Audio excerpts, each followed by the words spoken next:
Mergawe maneh mergawe terus. Assalamualaikum. Video diambil sekitar jam 12:30 siang. Besti iki iku oleh pesenan es teh digawe acara ulang tahun. Dan iki oleh pesanan 25 cup untuk harga 2.500. Lah teh sing biasa tak dol iku regane 3.000 dan iki minta request sing tempate agak kecil dadi tak regani 2.500 saja. Dikarenakan KP beda ya pasti hargane beda.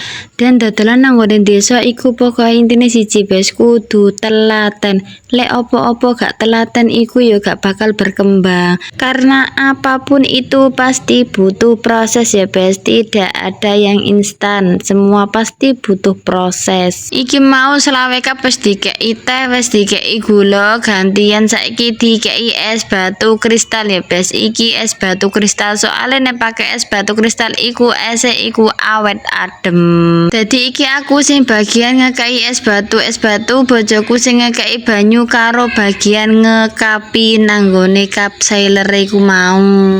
Jane ya wong siji wae wis cukup, cuma iki ngelak lebih cepete soalnya iki waktunya sudah mepet apene jam 1.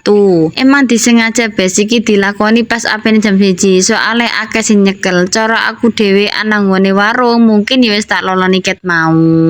Dan iki wis dibungkusi karo mbakku bes mau gak ketek video ya mbakku lagi wis oleh 4 kresek kita antarkan nanggone sing pesen iki mau sing digawe acara ulang tahun. Lah omahe iki mau tepak cedhak nanggone sebelahe omahe Palik Kupas dadi ora ado-ado nek ngeterno. Mari ngeterno iku mau ternyata ada bocil-bocil podo marung nanggone warunge Pamayabil.